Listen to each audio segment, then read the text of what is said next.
I stood frozen outside the door of my luxury cruise cabin, my hand shaking so badly I could barely hold the ice bucket I'd gone to fill.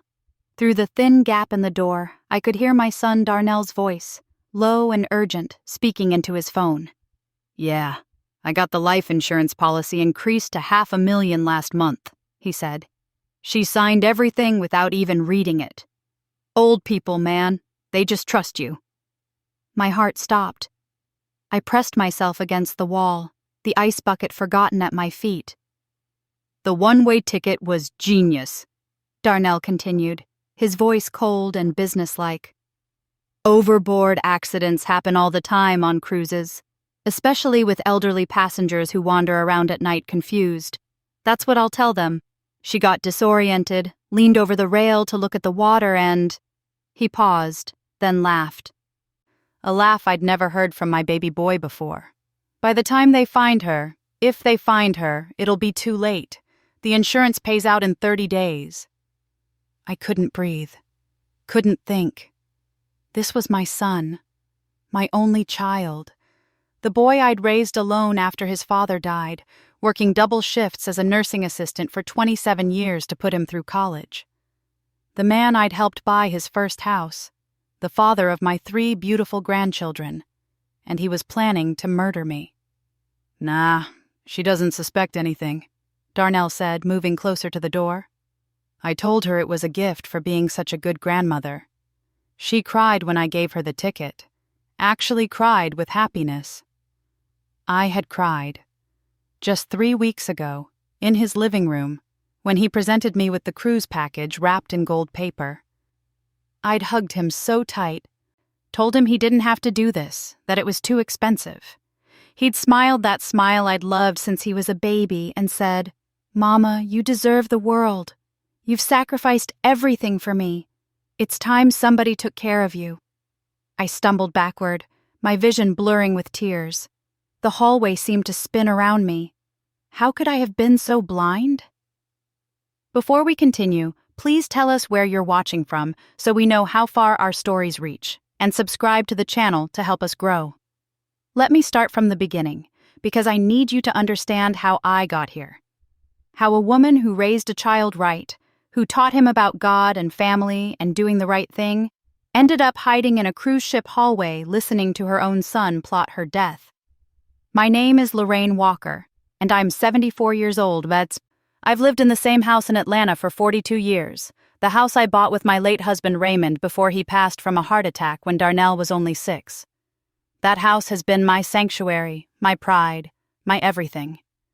3 bedrooms, a little backyard where I grew tomatoes and collard greens, and a front porch where I'd sit every evening watching the neighborhood kids play.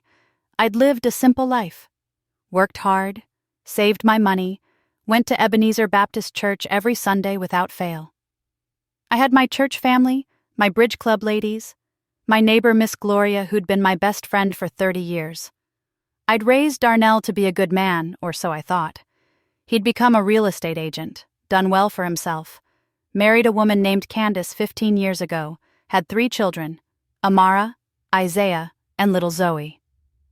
I saw those grandbabies every Sunday after church. I'd cook dinner for the whole family, my famous pot roast and peach cobbler. Those dinners were the highlight of my week. But things had changed over the past year. I'd noticed it slowly, the way you notice the seasons changing. Darnell had started visiting less, always on his phone, always stressed about money. Candace seemed distant, barely speaking to me beyond polite pleasantries.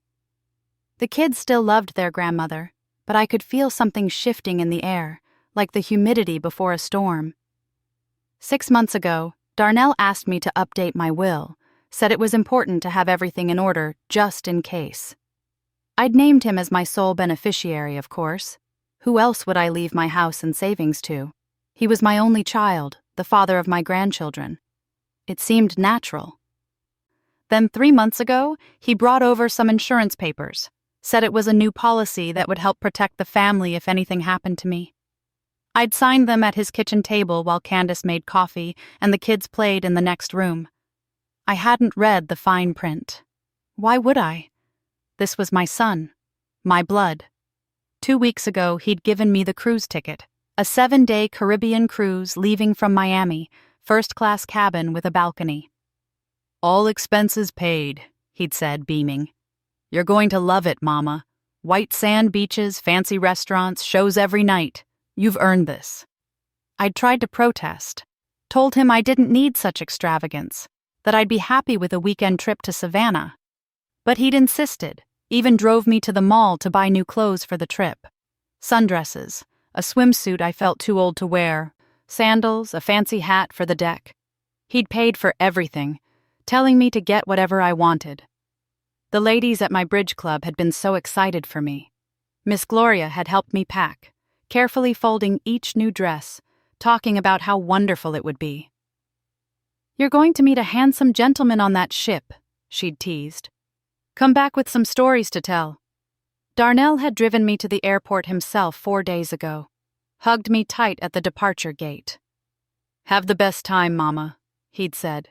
"You deserve this. Just relax and enjoy yourself. Don't worry about anything back here." I'd boarded the plane feeling blessed, feeling loved, feeling like maybe all those years of sacrifice had paid off, that my son truly appreciated everything I'd done for him. What a fool I'd been. The cruise had been beautiful, I'll admit. The ship was massive, like a floating city. My cabin was nicer than any hotel room I'd ever stayed in. The food was incredible, the staff was kind, and I'd even made a friend on the first night. Her name was Beverly, and she was 71, traveling alone after her husband's death 2 years ago. We'd met at the welcome dinner, recognized that look in each other's eyes. 2 black women of a certain age who'd lived through things, who'd survived things, who knew how to carry themselves with dignity even when the world tried to break them down. Beverly was from Chicago, a retired school teacher with a sharp mind and a sharper tongue. We'd bonded immediately over our love of Aretha Franklin and our frustration with our adult children who thought they knew everything. We'd spent the last 3 days together, exploring ports, playing cards, sitting on the deck watching the ocean stretch out forever. Tonight, we'd been supposed to meet for dinner at 8. But I'd spilled wine on my dress during afternoon tea and needed to change. I'd gone back to my cabin around 7, fumbling with the keycard, planning to take a quick shower and put on my blue dress, the one Darnell had said looked so nice on me. That's when I'd heard voices inside, male voices. I'd assumed it was maintenance or housekeeping, even though I'd hung the Do Not Disturb sign. I'd opened the door quietly, not wanting to startle anyone, and that's when I heard my son's voice. He wasn't supposed to be on the ship. He was supposed to be back in Atlanta, working, taking care of his family. But there he was, in my cabin, on his phone, plotting my death like I was nothing more than a problem to be solved. My legs had carried me backward on instinct, and I'd pressed myself against the wall, listening to every horrible word. The ice machine down the hall had hummed loudly, covering any sound I might have made. "Tonight's the night," Darnell was saying now. "I'll wait until she comes back from dinner, help her out to the balcony to look at the stars. She loves that romantic stuff. One push and it's done. I'll scream for help, play the devastated son. They'll think she had too much to drink at dinner, got dizzy, fell over. Tragic accident." Someone else spoke, a voice I couldn't quite make out through the door. "Yeah, Candace knows," Darnell replied. "She's the one who suggested the cruise, actually. Said it was the perfect setup. We've got bills piling up, man. That house of hers in Atlanta is worth at least $300,000, plus her savings, plus the insurance. We'll be set. Finally get out from under all this debt." Candace, my daughter-in-law, the woman I'd welcomed into my family, who I'd helped plan her wedding, who I'd stayed up all night with when baby Amara was sick with colic. She was in on this too. I felt my stomach turn. I pressed my hand over my mouth to keep from crying out. "I gotta go," Darnell said. "She should be back soon. I'll text you when it's done." I heard footsteps approaching the door. Panic shot through me like lightning. If he opened that door and saw me standing there, if he knew that I knew, I grabbed the ice bucket from the floor and ran. My old knees protested, my hip ached, but fear gave me speed I didn't know I still had. I turned the corner just as I heard my cabin door open behind me. I kept moving, not looking back. My heart pounding so hard I thought it might burst. I made it to the elevator and pressed the button frantically. The doors opened. Thank you, Jesus. And I stumbled inside, hitting the button for the main deck. As the doors closed, I caught a glimpse of Darnell stepping into the hallway, looking both ways, his phone still in his hand. The elevator climbed and I sagged against the wall, gasping for breath. My whole body was shaking. I looked down and realized I was still in my wine-stained dress, still holding an empty ice bucket, looking like a crazy old woman. But I wasn't crazy. I was being hunted by my own child. The elevator doors opened onto the main deck, and I stepped out into the warm evening air. The sun was setting, painting the sky in shades of orange and pink. Couples walked hand in hand along the rail. Families laughed together at the outdoor bar. Music played from somewhere, something jazzy and light. It all looked so normal, so peaceful. No one knew that somewhere on this ship, a woman's son was planning to throw her overboard like garbage. I spotted Beverly sitting at our usual table near the stern, waving at me. She took one look at my face and stood up immediately, concern washing over her features. "Lorraine," she called out, "what's wrong? You look like you've seen a ghost." I walked toward her on unsteady legs, and when I reached the table, I collapsed into the chair. The words came tumbling out before I could stop them. "My son is trying to kill me." Beverly's eyes went wide. She glanced around quickly, then leaned in close. "What are you talking about?" And so I told her. Everything. The insurance policy, the cruise ticket, the one-way booking, the phone call I'd overheard, the plan to push me overboard tonight, Candace's involvement, the cold, calculated way Darnell had talked about murdering his own mother for money. Beverly listened without interrupting, her face growing harder with each word. When I finished, she reached across the table and grabbed my hands. "That son of a—" She stopped herself, glanced around again. Okay. We need to think. We need a plan. First things first. You can't go back to that cabin. Not tonight. Not ever. As long as you're on this ship." "But where am I supposed to go?" I asked, my voice breaking. "He knows where I am. He's somewhere on this ship right now, waiting for me. He'll keep looking until he finds me." "You'll stay in my cabin," Beverly said firmly. "I have a suite on deck 9. He doesn't know me. Doesn't know my room number. You'll be safe there tonight." "Beverly, I can't ask you to—" "You're not asking, I'm telling you. Now listen to me, Lorraine." She squeezed my hands tighter. "You said he was on the phone with someone. That means there's a record. Phone calls on cruise ships go through satellite. They keep logs. And you said he mentioned the life insurance policy, the one-way ticket. That's all evidence." "Evidence of what? He hasn't actually done anything yet. I can't go to the police with just a phone conversation I overheard. They'll think I'm a paranoid old woman." "Maybe," Beverly admitted. "But we're not going to the ship's security just yet. First, we're going to be smart about this. We're going to gather proof. We're going to make sure that when we do go to the authorities, they'll have no choice but to listen." I stared at her. This woman I'd known for only 3 days who was ready to risk herself to help me. Who believed me without question. "Why are you doing this?" I whispered. Beverly's face softened. "Because 30 years ago, someone tried to hurt me, and nobody believed me. Nobody helped me. I'm not going to let that happen to you." She straightened up, her jaw set with determination. "Besides, I taught middle school in Chicago for 40 years. If I can handle a classroom full of 12-year-olds, I can handle one murderous son of a— one bad son." Despite everything, I almost smiled. "Now," Beverly continued, "we need to get you out of sight. He's looking for you. We'll go to my cabin, you'll clean up, and then we're going to figure out exactly how to catch your son in his own trap." We stood up, and Beverly linked her arm through mine, guiding me away from the table. We walked casually, like two friends heading back to our rooms after dinner, nothing unusual. But my eyes darted to every face we passed, searching for Darnell's features in the crowd. As we entered the elevator for Beverly's deck, I caught a glimpse of my reflection in the mirrored wall. I looked old, tired, scared.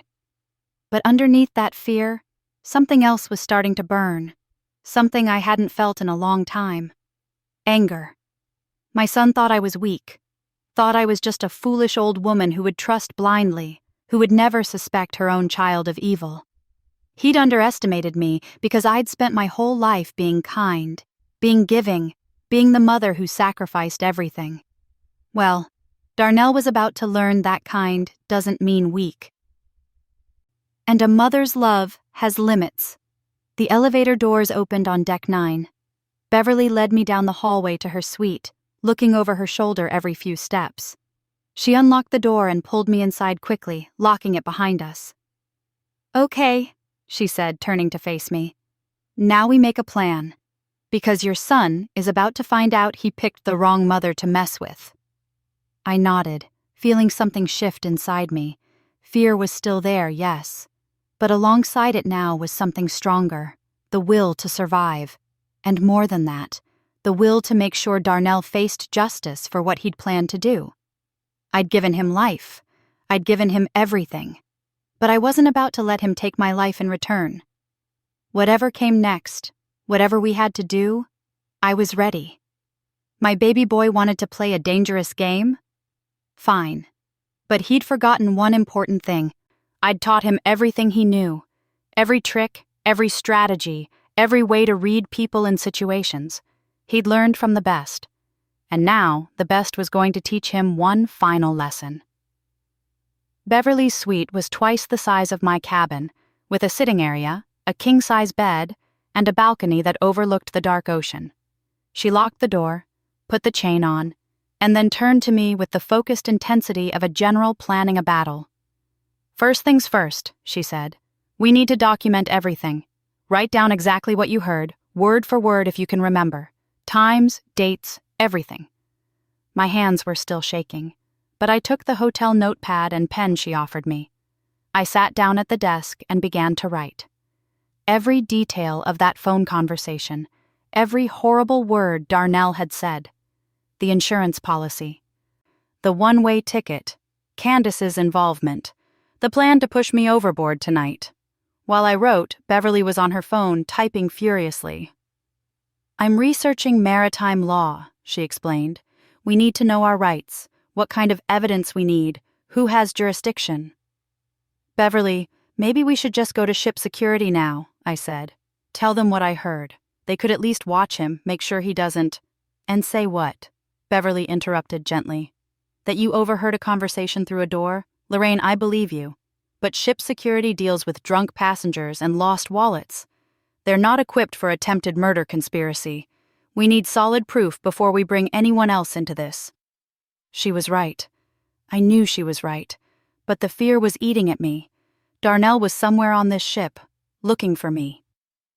And when he couldn't find me, what would he do? As if reading my mind, Beverly said, "He'll assume you went to dinner late, or you're at one of the shows, or walking around the ship. He won't panic yet, but we need to move fast." "Move fast how?" Beverly's eyes gleamed. "You said he's staying in your cabin?" "He must be. That's where I heard him." "Good. That means his things are there. His phone, his laptop, his papers, evidence." I stared at her. "You want to go back to my cabin? Beverly, that's crazy. He could be there right now." "Not if we're smart about it." She pulled out her phone again. "What's your cabin number?" C347, but... Perfect. I'm going to call the guest services desk and report a plumbing leak in cabin C347. They'll send maintenance to check it out. When Darnell has to leave for them to inspect, that's when we go in. We can't just break into my own cabin. You're not breaking in. It's your cabin. You have a key card, and we're not stealing anything. We're documenting evidence of a crime. Beverly was already dialing. "Trust me, Lorraine. I've watched every episode of Law & Order ever made. I know how this works." Despite the terror coursing through me, I almost laughed. Here was this 71-year-old retired schoolteacher planning a covert operation like she'd done this before. Beverly spoke into the phone with a different voice, younger, breathless. "Yes, hello?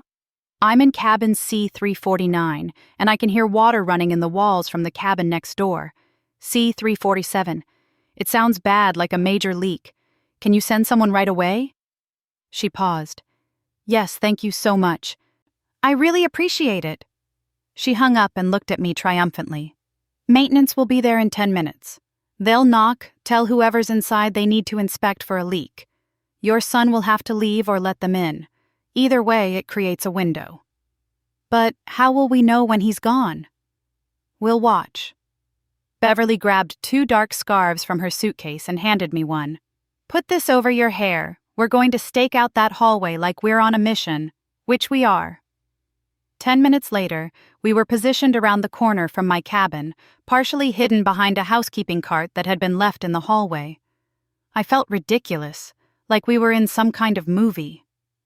But my heart was pounding with real fear, not excitement. We watched as 2 maintenance workers approached cabin C-347 and knocked. The door opened. And there was Darnell, looking annoyed. Even from this distance, I could see his face. The face I'd kissed goodnight 1,000 times when he was a baby. The face that now belonged to someone who wanted me dead. The maintenance workers explained about the reported leak. Darnell tried to wave them off, but they insisted they needed to check. I watched my son's jaw tighten with frustration before he finally stepped out into the hallway, letting them enter. "He's staying outside," Beverly whispered. "We need him to leave completely." As if on cue, Darnell's phone rang. He answered it, his voice rising with irritation. "What do you mean you can't find her? She has to be somewhere on the ship. Did you check all the restaurants?" He listened, then swore under his breath. "Fine, I'll check the upper decks. Keep looking down below." My blood ran cold. He had someone else helping him, someone else on this ship, hunting for me. Darnell stormed off toward the elevator, and Beverly grabbed my arm. "Now, quick!" We hurried down the hallway. The maintenance workers were inside, running water in the bathroom, checking pipes. We slipped past them into the main cabin area. "We've got maybe 5 minutes," Beverly whispered. "Look for anything that proves what he's planning." I started searching while she kept watch at the door. Darnell's suitcase was open on the bed. I went through it with shaking hands, finding clothes, toiletries, nothing unusual. Then I saw his laptop bag on the desk. Inside was his computer and a folder. My hands trembled as I opened it. The first page was a copy of my life insurance policy. $500,000, just like he'd said. Beneficiary, Darnell Walker. The policy was dated 3 months ago. The next page was a printout of my cruise booking, and there it was, in black and white. One-way ticket. Miami to the ship, but no return flight booked. No return transfer arranged. My vision blurred with tears, but I kept looking. There were bank statements showing that Darnell and Candace were drowning in debt. Credit cards maxed out, mortgage payments behind, a second mortgage on their house that I hadn't known about. They owed nearly $200,000. "Take pictures," Beverly urged, pulling out her phone. "Every page." We photographed everything. The insurance policy, the one-way ticket confirmation, the bank statements, everything that showed motive. Then I saw something else in the folder. A printed email exchange between Darnell and Candace. My daughter-in-law's words made my stomach turn. "The cruise is perfect. Old people fall off ships all the time. Just make sure you're seen being the devoted son beforehand. And cry a lot afterward. People eat that up." Darnell's response. "Already planned it all out. 1 week of quality time with Mom, then a tragic accident. We'll be debt-free by Christmas." Beverly photographed it all, her face grim. "We need to check his phone," she said. "It's probably with him. Look around. People have backups, old phones." I searched the nightstand drawer and found an older iPhone plugged into a charger. I turned it on, and miraculously, it wasn't locked. Darnell had always been careless about his old devices. I opened his text messages, and there they were, weeks of planning between him and Candace, between him and someone named Marcus, a friend who apparently owed him money and was willing to help keep an eye on things on the ship in exchange for debt forgiveness. The messages were chilling in their casualness. They discussed my routine, my habits, the best time to make it happen. They talked about the insurance payout like it was a business deal. Candace even sent a laughing emoji after suggesting Darnell practice looking sad in the mirror. My own son, my own daughter-in-law, planning my murder like it was nothing. "Got it all," Beverly said, finishing the photographs. "Now we go." We slipped out of the cabin just as the maintenance workers were telling someone in the hallway they'd found no leak, probably just air in the pipes. We hurried back to Beverly's suite, my heart hammering the entire way. Once inside, Beverly locked the door and immediately started backing up the photos to her cloud storage. "Evidence secured," she said. "Now we wait until we dock tomorrow in Nassau and we go straight to the police. The real police, not ship security. This is conspiracy to commit murder. That's federal crime, especially on a cruise ship." "The kids," I said suddenly. "Beverly, Amara, Isaiah, and Zoe. They're with Candace back home. If their parents get arrested, do you have other family? Someone who can take them?" "My cousin Sharon. She lives in Macon, has 4 kids of her own. She'd take them in." I felt tears coming. "Those babies don't deserve this. This isn't their fault." Beverly put her hand on my shoulder. "We'll make sure they're protected. I promise you." That night was the longest of my life. I couldn't sleep, couldn't stop thinking about everything. About how I'd missed the signs. About how the man I'd raised had turned into someone I didn't recognize. About my grandchildren, who would grow up knowing their father had tried to kill their grandmother for money. Beverly stayed up with me, keeping watch, making plans. She was an angel, truly. A stranger who'd become my protector, my ally, my friend when I needed one most. Around 3 a.m, there was a knock at the door. Beverly and I both froze. "Housekeeping," a male voice called. But it was too early for housekeeping. Beverly looked through the peephole and shook her head at me.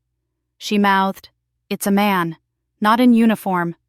Another knock, harder this time. "Mrs. Walker? It's Marcus, Darnell's friend. He sent me to check on you. He's worried because you didn't meet him for dinner." Marcus, the friend helping Darnell hunt me down. We stayed completely silent, not moving, barely breathing.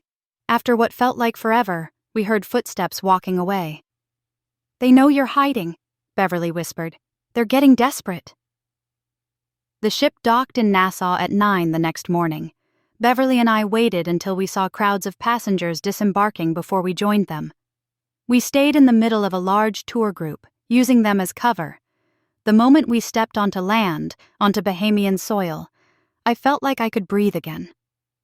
We went straight to the nearest police station, and Beverly did most of the talking at first, explaining what had happened while I was still shaking. The officer who took our statement was a woman named Sergeant Morrison. She listened carefully, looked at all the photographs Beverly had taken, and her expression grew increasingly serious. "This is attempted murder conspiracy," she said, "and it crosses international waters, which makes it even more complicated. We'll need to contact the FBI, U.S. Coast Guard, and work with local authorities in Atlanta." She made some calls while we waited. Within an hour, 2 FBI agents arrived. They'd been in Nassau on another case. They took our statements again, examined all the evidence, and confirmed what Sergeant Morrison had said. "Mrs. Walker, you're very lucky," one of the agents, a black man named Agent Williams, told me. "If you hadn't overheard that conversation, if your friend hadn't helped you gather this evidence—" He didn't finish the sentence. He didn't need to. They arrested Darnell and Marcus that afternoon, taking them off the ship in handcuffs. I didn't watch. I couldn't. Beverly held my hand while we waited at the police station, and I cried for the first time since this nightmare began. Cried for the son I'd lost, even though he was still alive. Cried for the man he'd become. Cried for myself, for the betrayal, for everything. The FBI coordinated with Atlanta police to arrest Candace at the same time. My cousin Sharon was contacted to take emergency custody of the children. The agent told me they'd found enough evidence in Darnell and Candace's home to build a solid case, more insurance documents, more planning emails, even a search history on Darnell's computer about cruise ship accidents and how long until insurance pays out. Beverly and I flew back to Atlanta the next day. The FBI had arranged for us to give full depositions, and they'd seized all of Darnell's electronic devices, his phone records, everything. The story made the news. Local man arrested for allegedly planning mother's murder for insurance money. I couldn't watch the broadcasts, couldn't read the articles, but Miss Gloria and the ladies from my bridge club surrounded me with love. My church family, Pastor Reynolds and the entire congregation rallied around me with prayers and support and casseroles. The trial took 8 months to start. Those were the hardest months of my life. I had to testify against my own son, had to sit in that courtroom and look at him while lawyers discussed his plan to throw me off a cruise ship like I was trash. Darnell's lawyer tried to argue that I'd misunderstood what I'd heard, that it was all a big misunderstanding. But the evidence was overwhelming. The insurance policy, the one-way ticket, the text messages, the emails, the search history, the testimony from Marcus who'd taken a plea deal and confirmed everything. Candace tried to claim she'd been coerced, that she was afraid of Darnell. But her text messages, her laughing emoji, her casual discussion of my murder, the jury didn't buy it. The jury deliberated for less than 4 hours, guilty on all counts, conspiracy to commit murder, insurance fraud, several other charges I couldn't keep track of. Darnell got 25 years. Candace got 20. Marcus got 10 for his cooperation. I sat in that courtroom when the sentences were read, surrounded by Miss Gloria, Beverly who'd flown down from Chicago, Pastor Reynolds, and my cousin Sharon. I held little Zoe on my lap. She was only 4 and didn't understand why her parents were gone. Amara, who was 13, sat next to me holding my hand. Isaiah, 11, cried quietly. When the judge's gavel came down, I felt something break and heal at the same time. After the trial, I hugged Beverly for a long time. "You saved my life," I told her. "You saved your own life," she corrected. "I just helped with the paperwork." We both laughed through our tears. The kids came to live with me permanently. Sharon helped out, coming to stay with us whenever I needed support. It wasn't easy. Amara struggled the most, angry at her parents, angry at the world. But slowly, with therapy and love and consistency, we built a new normal. I sold the house. Too many memories, too much pain. Used part of the money to buy a bigger place with room for all 3 kids and a backyard where Isaiah could practice basketball. Used some more to set up college funds for each of them, in trusts they couldn't access until they were 25, with Sharon and Pastor Reynolds as co-trustees along with me. The insurance company tried to deny my claim initially, but my lawyer, a fierce woman named Tamika Johnson from my church who took the case pro bono, fought them tooth and nail. Eventually they settled, paying me the policy amount that Darnell had increased. Blood money in a way. But I used it for good. Set up scholarships at my church for kids who'd lost parents to violence or incarceration. Donated to organizations that helped elderly people avoid financial exploitation. I kept in touch with Beverly. We talked on the phone every week, visited each other a few times a year. She became part of our family, another grandmother to the kids. As for Darnell, I went to see him once in prison, about a year after the trial. I needed to look him in the eye and ask him why he'd been willing to kill the woman who'd given him life. He couldn't answer. Just cried and said he was sorry, that he'd been desperate, that the debt had made him crazy. He said he loved me. I told him I'd once loved him too, but that love died the moment he'd planned my death. I told him I'd pray for his soul. but I wouldn't be coming back. I had grandchildren to raise, a life to rebuild, and I couldn't carry his weight anymore. I walked out of that prison and didn't look back. Now, 3 years later, I'm 77 years old. I wake up every morning in my new house, make breakfast for 3 growing kids, help with homework, drive to soccer practice and piano lessons. It's exhausting. I'm too old for this, honestly. But I'm alive. I'm here. I survived. Amara is 16 now, talking about colleges, volunteering at the church. Isaiah is 14, tall and kind, protective of his sisters. Zoe is 7, missing some teeth, bringing me pictures she draws at school. They call me Grandma, but I'm raising them like they're my own. And in a way, they are. They're my second chance. My purpose. The reason I fought to stay alive. Sometimes, late at night when the house is quiet, I think about that cruise ship, about standing in that hallway listening to my own son plot my murder, about how close I came to dying without ever knowing what hit me. But then I remember Beverly's fierce determination, the evidence we gathered, the way we fought back. I remember that I'm stronger than anyone ever gave me credit for, including myself. I taught Darnell everything he knew about reading people, about strategy, about thinking ahead. But he forgot one crucial thing. I taught him all that, which meant I was always going to be one step ahead. The kids don't know the full story yet. We've told them an age-appropriate version, that their parents made very bad choices and are facing consequences. When they're older, when they're ready, we'll tell them everything.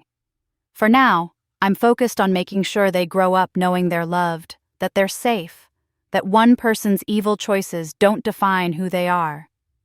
And me? I'm learning to live again. I go to bridge club every Tuesday. I cook Sunday dinners for my church family. I garden in my new backyard. I travel sometimes, though never on a cruise ship. Beverly and I are planning a trip to Hawaii next year.